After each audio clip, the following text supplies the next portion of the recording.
Feeling pressure, feeling under the gun, not sure what to do or how to do it or how to manage the moment because, man, all of the things around you seem to be caving in, or you just got to figure out what's the next move under a tremendous amount of pressure. This morning, I'm going to talk about positive pressure. Positive pressure. Good morning, everybody. Good morning, Frat. How are you this morning? Paul Mark.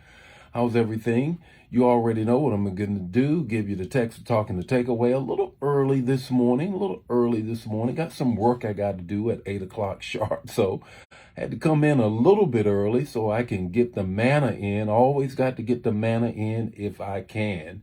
And anyway, good morning, Carolyn. How are you? Sean, how are you? Wade, how are you on this morning? Let's talk about positive pressure.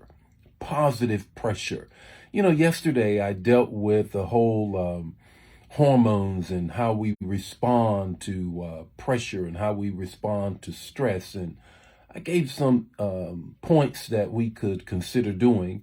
Just kind of want to piggyback on that, what I shared on yesterday, and add to it positive pressure. Positive pressure. You already know I'm going to give you the text, to talk, and the takeaway, 5 minutes or less. Let's jump right into it on this morning. Here is the text, James 1 and 2, 3 and 4. James 1, 2 through 4.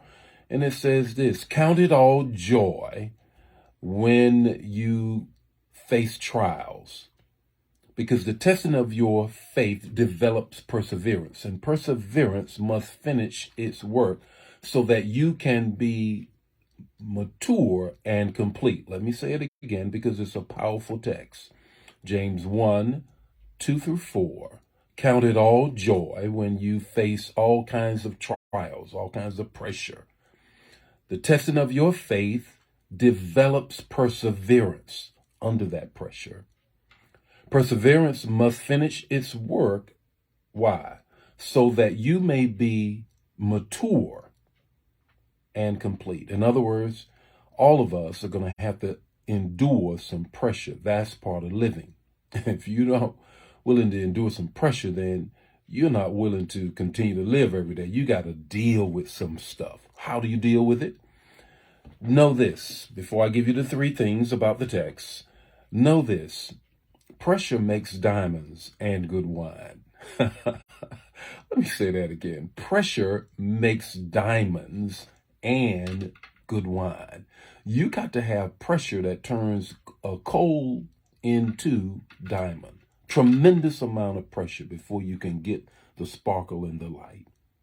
And it requires great pressure to crush the grape so that the essence of it can come out and make good wine. 3 things I need you to see with respect to the analogy and the text, James 1, 2 through 4. The first thing, pressure can motivate you. There's a fight or flight that comes with all of us. When we're under a fight or flight situation, then you have to then redirect it to motivate you.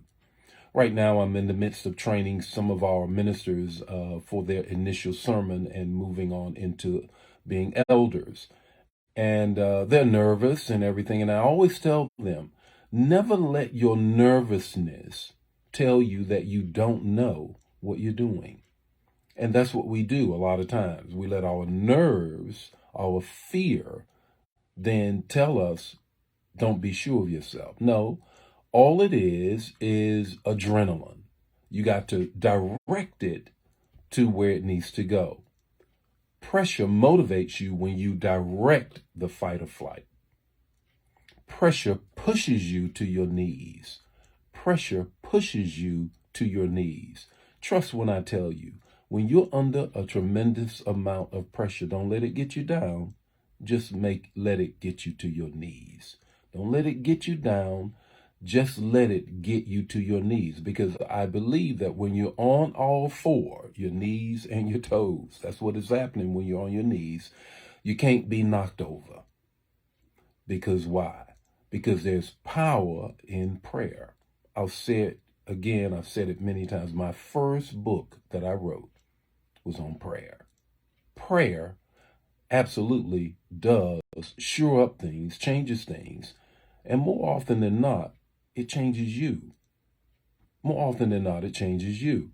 So prayer pushes you to your knees. Here's the third thing that pressure does. Pressure pushes you to your knees. Here's the third thing that pressure does. Pressure assures you that you can take it. If it didn't kill you, it made you better. If it didn't kill you, it made you better. Now, I want to put that in some mental health context. Just because it didn't kill you and it's making you persevere, and perseverance is going to mature you and complete you, does not mean you don't do the takeaway. Here's the takeaway. The takeaway is this. When you are under pressure and before you pop, remember 1 through 3, then get some good godly therapeutic counseling. Before you pop, make sure that you get some good godly and therapeutic counseling. All too often, we believe that we are in a situation in which if I go to a counselor, if I go to a therapist, then something is wrong. No, not at all. That's a good thing to do. Hey, the Lord be with you today. Face shine upon you, give you peace. I'm on a little early because I have something I got to do at 8 o'clock sharp. You'll see more of it at the summit. That's what I'm doing. I got to do some things getting ready for our summit in October. Got some interviews I got to do. God bless you. Have a great weekend. I got a word for you. Do not miss this Sunday. Oh my God. God has given me a word. Find your rhythm. Find your rhythm. Find your rhythm. That's what I'm going to, spoiler alert, is going to be powerful. I'll see you this Sunday. God bless you. Share the manna. Don't keep it to yourself. Bye now.